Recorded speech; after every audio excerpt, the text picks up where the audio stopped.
shards in the bottom of containers? Do pennies or aspirin really help cut flowers last longer? What about eggshells in the garden?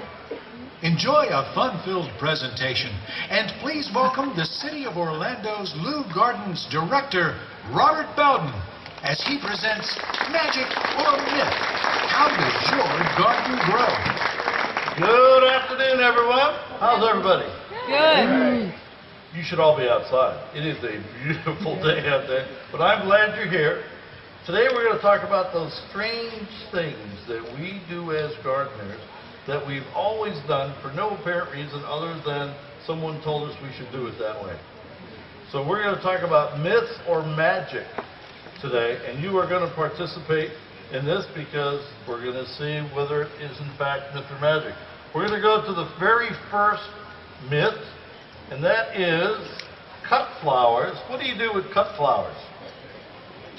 Somebody says, oh, Robert, if you put aspirin in the water of the vase of cut flowers, the flowers will last longer.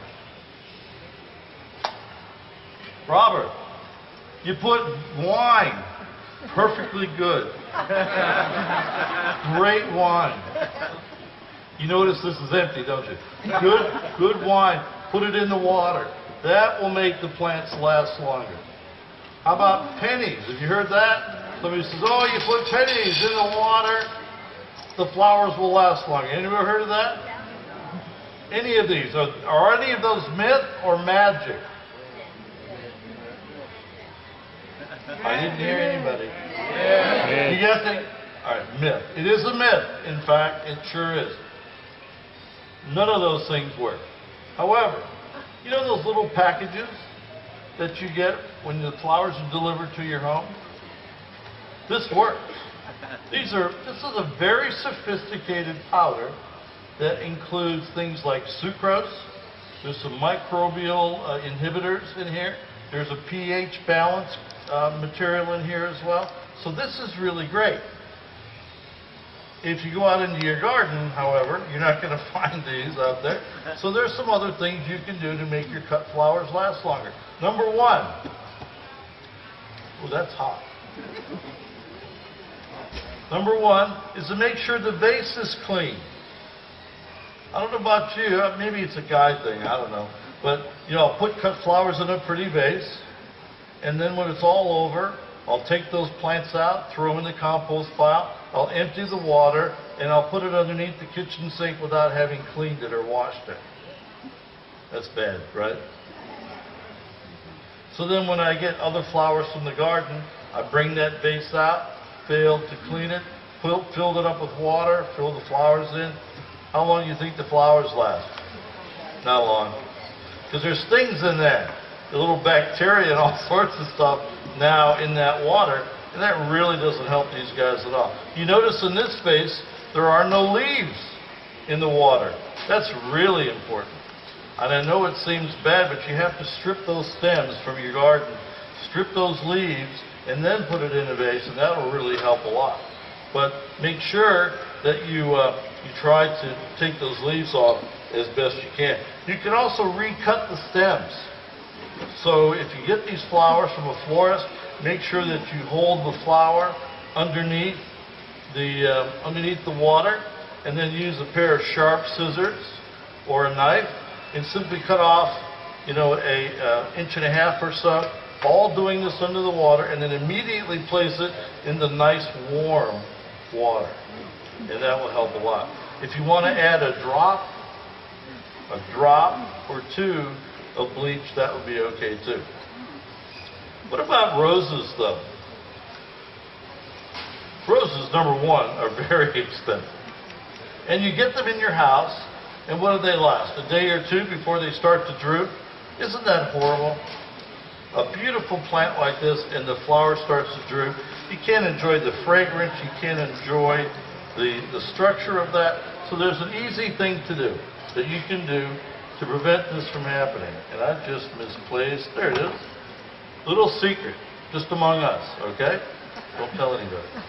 These little green things on the back are called the sepals. And that is what held the bud together. That's the outside of the bud. Well, what happens with the rose, and with other flowers too, but particularly with cut roses, is that when you cut it, and you don't cut it underwater, or if you don't cut it at all, what happens? You get an air bubble that travels up the stem. And that air bubble moves up, and it gets stuck right there. Now, a flower is 85% water. So it needs water to continue to bloom and then to open all the way. So somehow you need to get that air bubble out. And this is how easy it is. Take a push pin below the sepal and below the swollen area there where the seeds are. You take a push pin, and right underneath that, you push that pin all the way through. So we have a pin on the outside. Everyone see that? Okay. Then you take that pin out. So you've got a hole all the way through. Then put it in a vase of very, very hot tap water. The hottest tap water you have, dunk it in there, and this is what will happen. That hot water moves really fast up through that stem. The air bubble will be released through that hole, and in 2 hours that rose will come perfectly straight back up again. How's that? Is that good? Okay. All right. Let's move on to myth number 2. And it has to do with soil amendments, eggshells, things like that. How many of you have heard that adding eggshells to your garden improves the quality of the soil? Who's heard that? Yeah, seems common sense, does it not? There's just one problem. Eggshells are made of calcium. Calcium is lime. Lime changes it to a higher pH. You want your pH to be in the neighborhood of 6 to 6.5. On a scale of 0 to 14,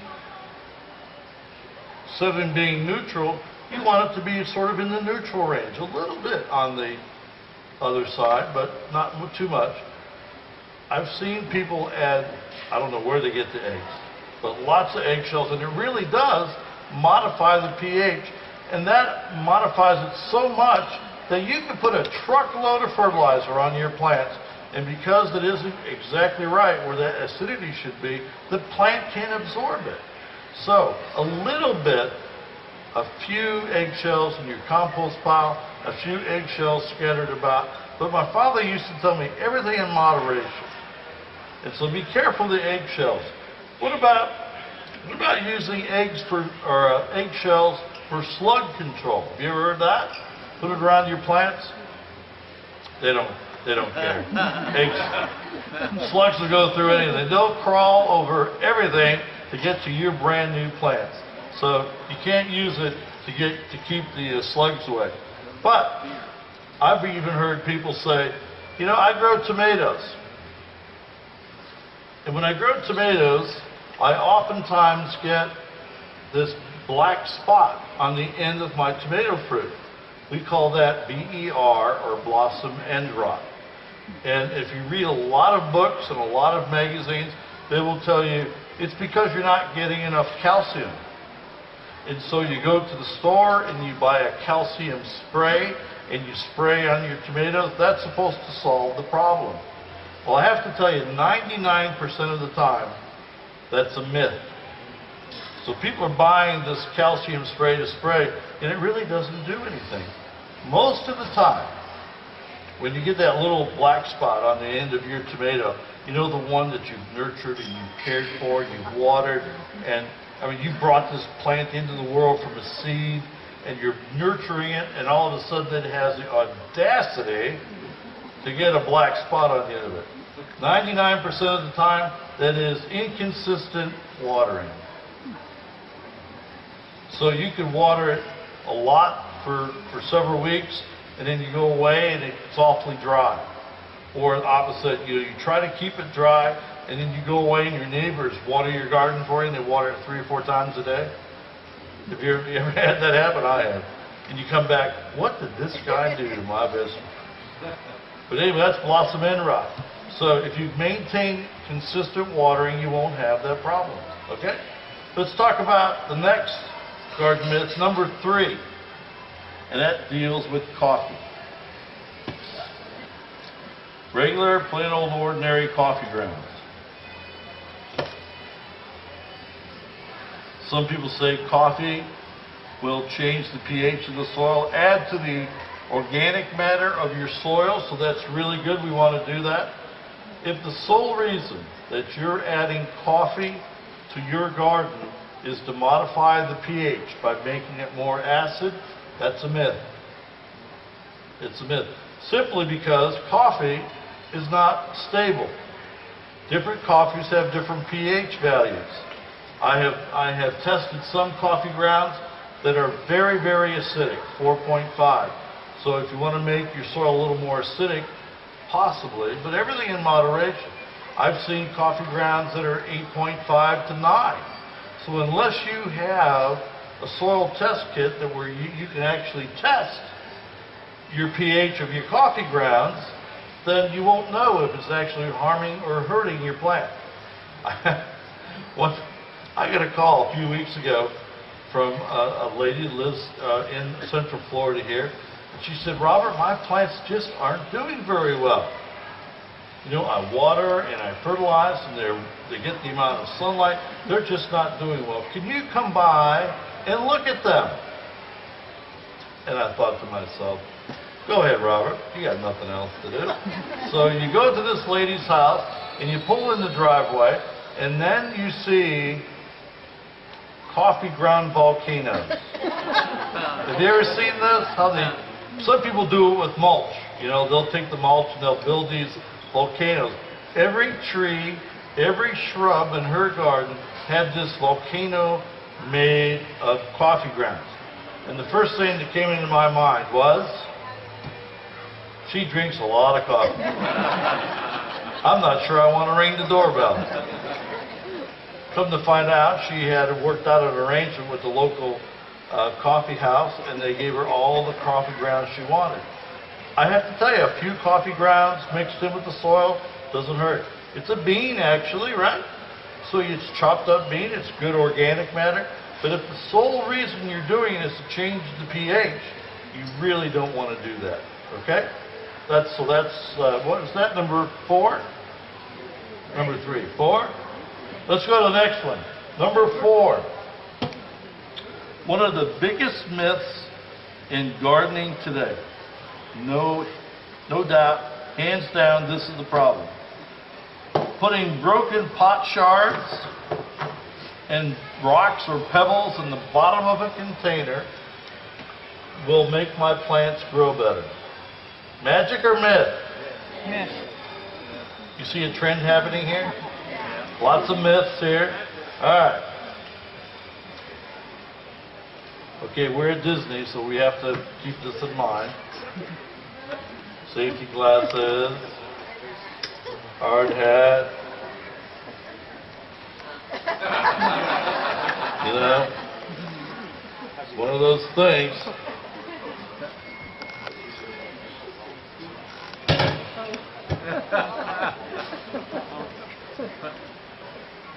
You know what's coming, don't you? Yeah. And you thought it was really good to have a seat in the front row. You're having second thoughts now, aren't you? Huh? Putting pot shards in the bottom of a pot will help my plant grow better.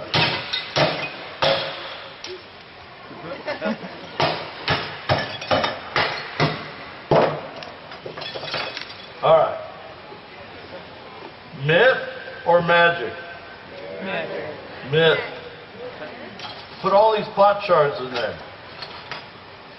Maybe it's not pot shards. Maybe it's gravel. Put gravel in the bottom of that pot. What does gravel do? It only makes the pot heavy. That's all it does. And I don't know about you, but that pot's heavy enough already. I'm not sure I want to put more gravel in there. And how many times, I mean, I obviously be a little facetious here with the pot, but you know, we take perfectly good terracotta pots and put them in the bottom of the pot, hoping, or because someone told us years ago, or you saw it on TV or one of the garden channels, You say you got to put, it doesn't help things grow better. If anything, it allows the plant to sit in water longer because it doesn't drain as well as you would like it, which long term is going to have a negative impact on your plant. So what do we do instead? Coffee filters. I don't know what these are made out of, but these will last you for more than a year. So instead of putting pot chard, instead of putting rocks, which make the pot heavier, just simply take a coffee filter, put it in the bottom of the pot, fill that up with a really good potting soil like Fafford potting soil that you can get from a garden center, and then put your plants in it, making sure you leave about an inch or so at the top so you can fill it up with water and soak it really good. That plant will drain exactly like it's supposed to, because now you have that coffee filter in its place. Pretty cool, huh? How many pots have we broken over the years to make that happen? Huh? I just saved you some serious money. Okay, let's go to number 5. Let's see what number 5 is. Myth or magic? Compost tea. If I put compost tea on my vegetables, it'll help not only in the nutrition and improve the flavor, but it's going to control leaf diseases as well. Myth or magic? Magic. Myth. Not true. Not true. Now, I'm not saying that compost tea is bad. I think it's a wonderful thing. And I would encourage everyone to do that. It couldn't be easier to make. You simply take some compost, you put into a bottle of some sort. Night before last, I was getting all the props ready for this, and I just assumed that somebody had screwed the top on, and they didn't. And let me tell you how bad bat guano smells in water. Yeah. And you know, this is the second day. Imagine what it's going to be like this time tomorrow. Yeah.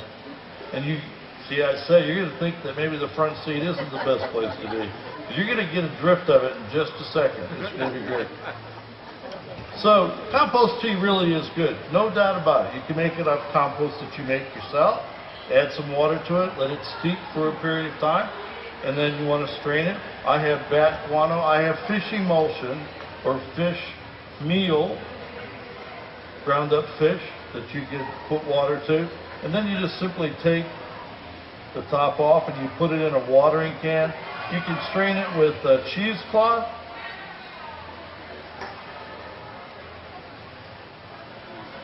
Hit you yet? Okay. It will.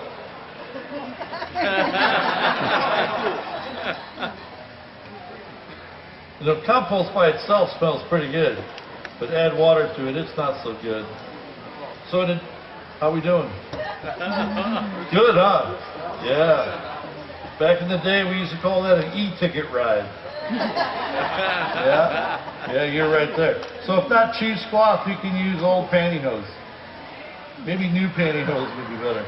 And then water your plants with this strained liquid from made from compost. Just a word of warning. When you use things like compost that you make, bat guano, whatever the organic material is, you have to be very, very careful when you use that in concert with other products like kelp or fish meal, or not fish meal, but fish emulsion. When you use bat guano or your compost with fish emulsion or with kelp, there has been a number of reported cases through the universities where you get salmonella and E. coli, which is not what you want on your vegetables. Okay? So go ahead and use the compost tea. It's great, but please be careful when you use it that you don't use it in concert with the other products where you might get salmonella or E. coli from it. Okay? All right, let's go to the next one. This is number 6. Number 6. When water droplets,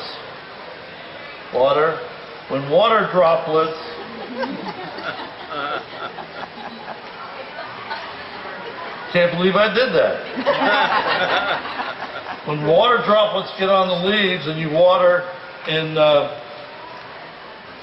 heat of the day, those water droplets are going to act like little magnifying glass, and it's going to burn a hole in the leaf. Myth or magic?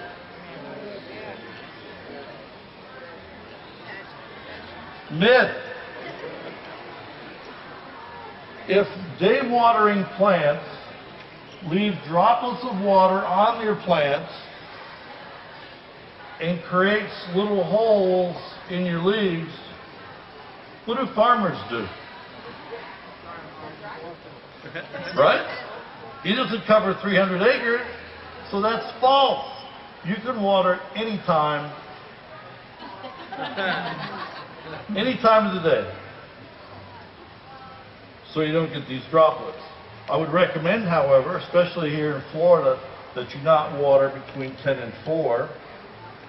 If you have an impulse sprinkler or the lawn sprinkler that you see, between the hours of 10 and 4, 30% of the water that comes out of that sprinkler in the midday evaporates before it even hits the ground. So not only is that bad environmentally, that's a perfectly good amount of water that you just wasted, but if you're like I am, I have to pay charges for that water, and if I'm just burning up 30% of the money I spent on that water to keep my plants alive. So don't worry about watering during the day and getting spots on your leaves. I should tell you that there are some leaves that have like furry leaves. We call that a pubescence, okay? If they have water on those leaves and the sun gets on them, they may very well produce spots. That's only because of the pubescence on the leaves. The big shiny leaves like this are in your vegetable garden, you don't have to worry about, okay? All right? Let's go to the next one. This is number 7, right? Who's keeping up with this? Number 7. He's in charge. Number 7. Mosquitoes. How many people have moved here from somewhere else to Florida? Raise your hands. Everything they said about bugs in Florida is true, isn't it? Bigger, lots more of them. Mosquitoes actually carry small children away. Have you heard that? You haven't heard that? It's true. Be careful. So, this is the question. I hear it, I see it in the stores. Plant can actually repel mosquitoes. Do you really think? I mean, a lot of this gardening stuff is common sense, okay? But do you really think that putting one of these plants on the middle of your picnic table is going to keep all the mosquitoes away from you? Myth or magic? All things. That is absolutely crazy, isn't it? That's nuts. Well, what you can do, well, you see there's dots on these leaves. Somebody must have watered during the day. What you can do, you take the leaf off. Now, this is a scented geranium. This happens to be lemon. Smells really good. That'll keep mosquitoes away. Scented geraniums. Mints will do that. What about rosemary? Rosemary will do that. All right.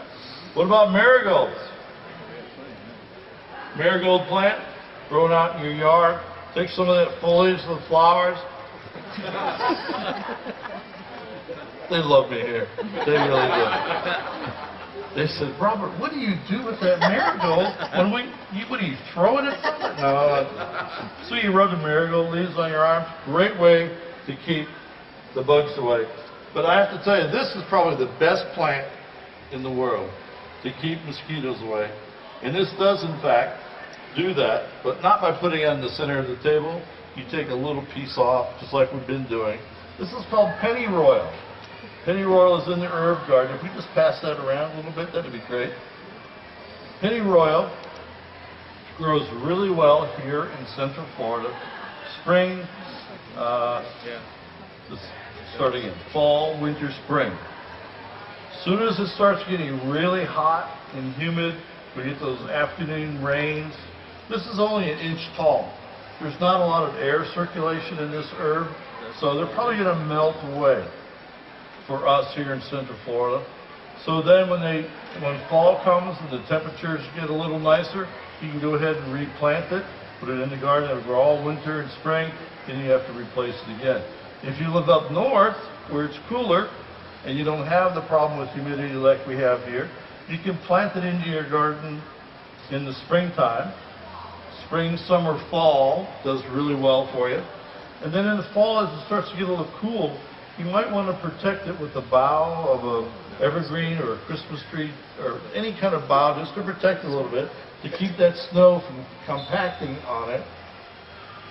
And the chances, unless it's super, super cold, that plant will come back for you in cooler climate. When I lived in St. Louis, we had this in the herb garden and covered it up with a little bit of evergreen, and then the following spring it came back like gangbusters. The good thing about this, it's really easy to root too. So you can just take some of this, put it in a glass of water, and it'll come back and do really well for you. So that's pennyroyal. Don't you agree? Isn't that a wonderful fragrance? It's great. That really keeps the mosquitoes away. All right, let's go to the next one. We're looking at beans, peas, any plants that are in the legume family. Okay? Anything that puts on a pea-like pod. Never mind. I'm on this one now. I'll get back to that one. Talk about improving the soil when you plant a tree. I love going into these stores where they have these big carts and there's a tree, $50 tree on the cart, and then in association with that tree are bales of peat moss, soft rock phosphate, blood meal, sphagnum moss, whatever else they could pull off the shelf, because they are going to improve the soil around that tree to get it off to a good start and help it grow well over its entire lifetime. Myth or magic? Myth. That's a real, that myth goes back to the old days when people used to say a $5 hole for a $1 plant. Have you heard that? It's not true. It's all a myth. Think about this. You dig a hole for a tree, and let's say you do in fact put all of these soil amendments with it, and the tree's ready to go. A live oak, for example, can grow 10-foot long roots in a single season. So your hole is only 3 feet in diameter, and you've improved that, but the roots are already past that in the first year, and they're out in the native soil, or in our case, in our native sand. Isn't it crazy? It's like, the good news is you can dig holes with your bare hands here. Just like digging at the beach, right? That's the great news. The bad news is that there's no nutrients in that, and so you're going to have to help it out sometime. But I see people leave the store with a tree and $60 or $70 worth of amendments, and in the short term, it's going to harm the plant in that it doesn't provide a really good, tight environment for that tree to settle into. And it's soft and it's going to wiggle and wobble. You don't want that. You want something that's nice and tight and firm so that plant can't, the root ball can't move. So when you dig a hole for a tree, dig it as deep as the container, as the root line, the soil line in the container, maybe 1 inch or 2 higher actually.